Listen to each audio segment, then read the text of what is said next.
Hello and welcome. As you can see by the title, this is a big update in a case that I covered back in July of 2021. We're not going to be here long. This is not a full-length episode, but the update is a bit longer than would make sense just tacking onto my regular episode. So I decided to just do a quick standalone. And the big break is that a longtime fugitive from the Kansas City area, Sharon Kinne, has been found. Not alive, but found. I don't want everyone to have to go back to my old episode to listen to it, so I do want to give a quick overview of the case just to remind you of it. But if you want the full story with all its twists and turns, go look for the Sharon Kinne episode from July of 2021.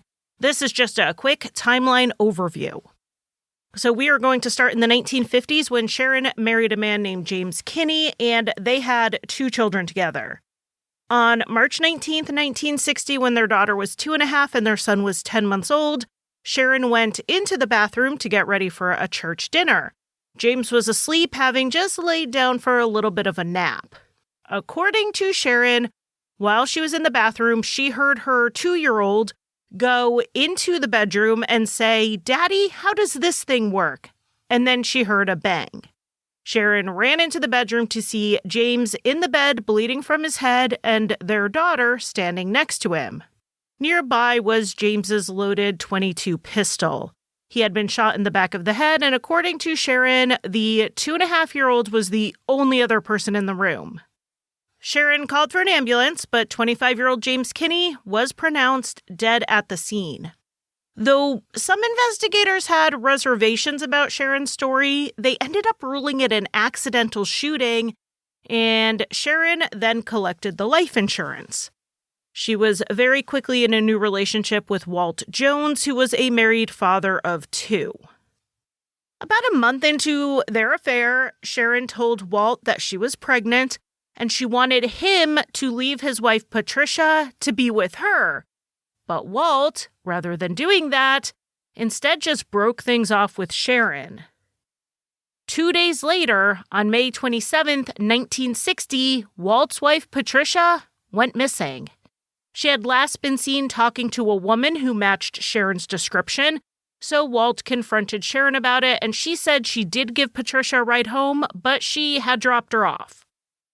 Hours after Walt reported Patricia missing, a man named John Boldiz called the police to say that he found a body at an old abandoned farm in Independence, Missouri. It turned out that this was Patricia, and she had been shot to death. John's story on why he was out there and what he was doing out there didn't make a lot of sense. He had a few stories before he finally said that he was actually out there looking for Patricia.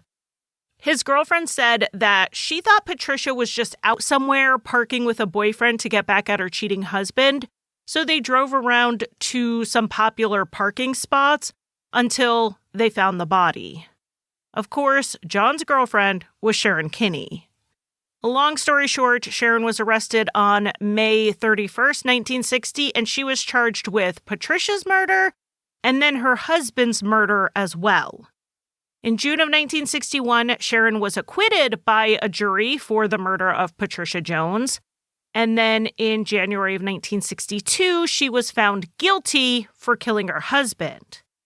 However, Sharon had a successful appeal in March of 1963 and was given a new trial, and she was given bond. In March of 1964, the retrial ended before it even really started. They had managed to sit a jury, but then they found out there was some undisclosed conflict with one of the jurors, so they declared a mistrial. In June of the same year, they tried again, and this time the jury deadlocked. So a new trial was set for October of 1964, and Sharon decided to leave for Mexico with her new boyfriend a month before the trial in September. She was in Mexico literally 4 days when on September 18th, 1964, Sharon shot Francisco Ordonez in a Mexico City hotel room. She claimed it was self-defense when he made advances, but the police found her with multiple guns and ammo, and they believed she was attempting to rob Francisco. One of the guns found on Sharon was consistent with the one that had killed Patricia, so they sent it back to Kansas City for some testing. And when they tested it against the bullet that was found in Patricia's body, they determined it was a match, or as much of a match as a ballistic comparison can be. Now, this was not evidence they had at the time of trial, and since there was an acquittal in that case, they could never try Sharon again. Sharon was imprisoned in Mexico in October when the trial for her husband's murder was set to start, so obviously she did not make it, and a warrant was issued. But Mexico decided that they wanted to try her there first for the murder that happened there, and that's what they did. She was convicted of killing Francisco and sentenced first to 10 years in prison, but then she appealed, and the higher court found that her sentence was too light, so they lengthened it to 13 years. At the end of that time in prison, she would be deported back to the United States to then finally face trial for the murder of her husband. But that is not what ended up happening, because 5 years into her sentence, on December 7th, 1969, Sharon escaped from the prison during a power outage, and she was never seen again. There were a few rumors at the time. Her attorney, Alex Peebles, said that he heard she was killed in Mexico by the people who helped her escape. But he is actually at the center of one of the other rumors about what happened to her, and that was that she was hiding out on Alex Peebles' ranch in Honduras. That gets us caught up to December of 1969, which was the last time Sharon Kinne was confirmed to have been seen. And that is until last week, when it was announced that they found out what happened to her. An anonymous tip was sent to both the Kansas City Police Department and the Jackson County Sheriff's Office, reporting that Sharon Kinne had been living in Alberta, Canada, under the name Deirdre Glabis, and she lived there until her death in January of 2022. The tip first came in back in December of 2023, but they had to do some research to be sure that this was a valid tip. Over the years, they had gotten so many tips about where Sharon might be.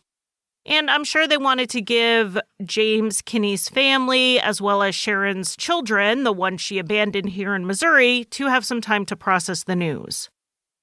From what I've read, it sounds like the tipster purposely waited until Sharon died to reveal her true identity, though I think it's possible that maybe they didn't find out until after her death. Perhaps in her papers, they learned who she really was and then decided to call in a tip. Part of what makes me think that might have been what happened is just the time between her death until the tip came in. It was nearly 2 years. It's not like they called immediately. But the tipster's motivation isn't really what we're here to talk about. We're here to talk about what happened to Sharon Kinne. So now that they know her new identity, the investigators were able to work backwards to see if they could piece together Sharon's life after her escape. And from what has been released about Deirdre Glabis, who went by Dee, we know that she made it to California pretty soon after her escape, because on February 2nd, 1970, just 2 months after she slipped out of the Mexican prison, she married James Glabis in Los Angeles. James was from Canada, and it's not entirely clear how they met or if they really did meet right after she left the prison, was hiding out in California, and just got married very quickly. Using a genealogical website, I was able to find that Deirdre Grace Mitchell, which is the maiden name she gave when she married James, was born in LA on November 30th, 1940. So to me, this maybe looks like what Lori Erica Ruff did and what Joseph Newton Chandler did, in that she got a real birth certificate of a real person and then built her life around it. In 1973, James and Sharon moved to Tabor, Alberta, which is a small town an hour north of the Montana border that certainly did not expect to ever be in the news like this. The two had a son and owned a motel in town, and then later, they both worked as real estate agents. James died in August of 1979, and given his young age at the time, 38, I know people have said maybe they should look into that since he was married to a serial killer. But his death was actually investigated at the time because he had gone to the hospital very sick 2 days in a row, but was turned away since they didn't have any open beds. James was both an alcoholic and diabetic, which is literally a lethal combination, and he died at home from asphyxiation after he choked on his own vomit while in a diabetic coma. Because the hospital had turned away a dying man twice, there was an investigation into this. I was even able to find a newspaper article about it. So it does not look like Dee had any hand in her husband's death, or at least not this husband's death. A few years later, Dee/Sharon married again, this time to a man named William L. Sharon also outlived him, but he, again, did not die under mysterious circumstances. He died at the age of 79 after being ill. Sharon herself died in 2022 at the age of 81. I have to rephrase that. Dee was 81. Sharon Kinne was actually 82, having been born the year before her stolen identity. It appears they have the same birthday, November 30th, but different years. At the time of Dee Glabus's death, the funeral home fingerprinted the body.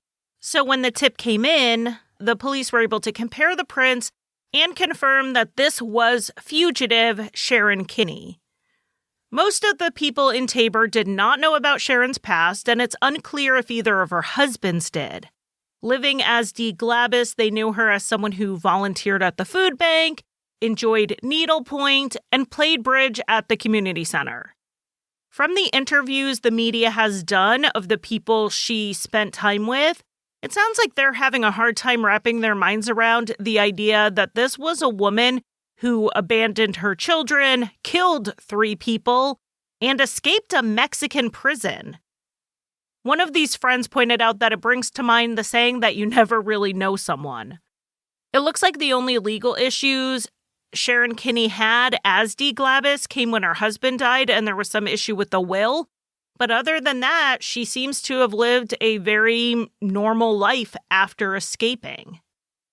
Maybe there's more to the story that hasn't been released yet, but this is what we know so far. And after her identity was made public, the police at a press conference read a statement from the Kinne family that said, quote, Sharon was a woman that never faced the consequences of her actions, leaving them for her children to deal with.